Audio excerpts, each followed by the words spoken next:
यहाँ S-400 की facility में 4 और 5 अगस्त की दरमियानी रात रूस की वायुसेना ने यूक्रेन पर 24 बैलिस्टिक मिसाइलों से हमला कर दिया। रिपोर्ट्स के मुताबिक ये हमला S-400 एयर डिफेंस सिस्टम से किया गया था। यहाँ चौंकाने वाली बात यह है कि S-400 एक एयर डिफेंस सिस्टम है जो आकाशीय खतरों से निपटता है, लेकिन रूस ने S-400 का इस्तेमाल एक अटैक वेपन की तरह कर दिया। यानी रूस ने डिफेंस सिस्टम को अटैक सिस्टम बना दिया। सोशल मीडिया पर कुछ लोगों का कहना है कि जिस तरह से हनुमान जी को उनकी असीम शक्तियों और बल का स्मरण करवाया गया था, ठीक वैसे ही रूस ने S-400 की नई शक्तियां खोज निकाली। वैसे S-400 एयर डिफेंस सिस्टम की ऐसी ही एक शक्ति भारत ने ऑपरेशन सिंदूर के दौरान खोज निकाली थी। भारत वो इकलौता देश बन गया जिसने 300 किलोमीटर दूर उड़ रहे पाकिस्तानी जहाज को गिराकर लॉन्गेस्ट किल का रिकॉर्ड बना दिया, वो भी S-400 एयर डिफेंस सिस्टम से। मजे की बात देखिए कि रूस भी आज तक ये नहीं कर पाया है। बहरहाल इसी कड़ी में आज हम आपको पहली बार रूस की उस फैक्ट्री में लेकर चलेंगे जहां S-400 एयर डिफेंस सिस्टम बनता है। आज आप पहली बार S-400 एयर डिफेंस सिस्टम को बनते हुए देखेंगे।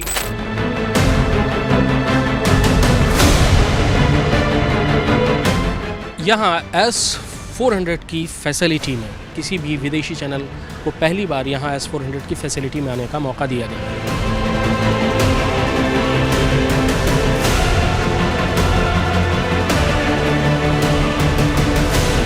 ये S-400 बनने की शुरुआत है। ये फाउंड्री है जहाँ पर पिघली हुई धातुओं से मिसाइल की केसिंग बनाई जा रही है।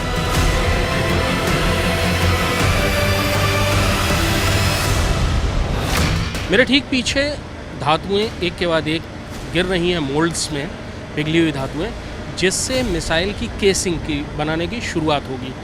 बहुत तेज़ रोशनी है और सिक्योरिटी प्रिकॉशंस की वजह से ये ख़ास किस्म का चश्मा दिया गया है जिससे हम देख सकें इस पूरी की पूरी प्रोसेस को। लेकिन ये बहुत महत्वपूर्ण है क्योंकि यही शुरुआत है S-400 मिसाइल सिस्टम के बनने की।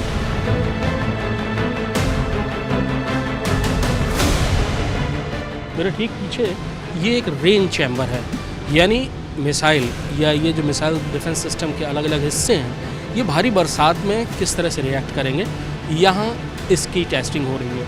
इसके बगल में जो चैम्बर है वो टेम्परेचर चेक करता है और उसमें -70 डिग्री टेम्परेचर से 100 डिग्री सेल्सियस तक के तापमान में मिसाइल या उसके हिस्से किस तरह से काम करेंगे वो चेक किया जाता है।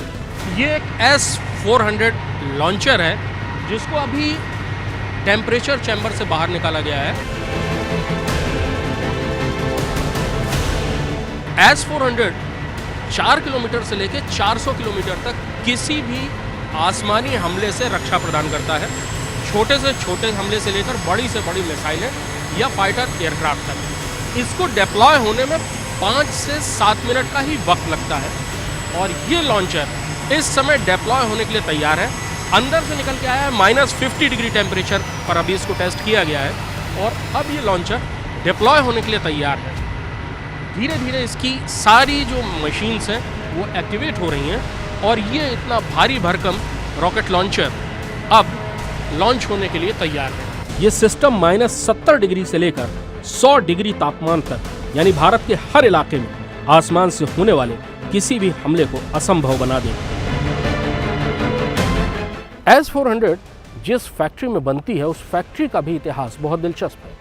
सेंट पीटर्सबर्ग में नेवा नदी के किनारे जिस ओबुखोव स्टेट प्लांट में S-400 का ज़्यादातर उत्पादन होता है उसका इतिहास 1863 से शुरू होता है। इस फैक्ट्री की शुरुआत जर्मन टेक्नोलॉजी पर आधारित नौसैनिक तोपें बनाने के लिए की गई थी। वो वक्त रूस में ज़ार के शासन का था और लगातार युद्ध में उलझे रहने का था और उस दौरान रूसी नौसेना को बड़ी तादाद में समुद्री तोपों की ज़रूरत होती थी जो ओबुखोव स्टेट प्लांट में बनाई जाती थी। आज 21वीं सदी में भी उस प्लांट ने अपनी पुरानी विरासत को बहुत संजो कर रखा है। अत्याधुनिक फैक्ट्री जिसमें S-400 का ज़्यादातर हिस्सा बनाया जाता है, उसके आसपास 150-200 साल पुरानी फाउंड्रीज, वर्कशॉप्स और लोहार खाने के दूसरे हिस्से अभी तक संजो कर रखे गए हैं। ये बहुत ही एक खूबसूरत मिश्रण होता है आधुनिक तकनीक का और पुरानी विरासत का। हथियार बनाने की पुरानी योग्यता जो आज भी S-400 में नज़र आती है।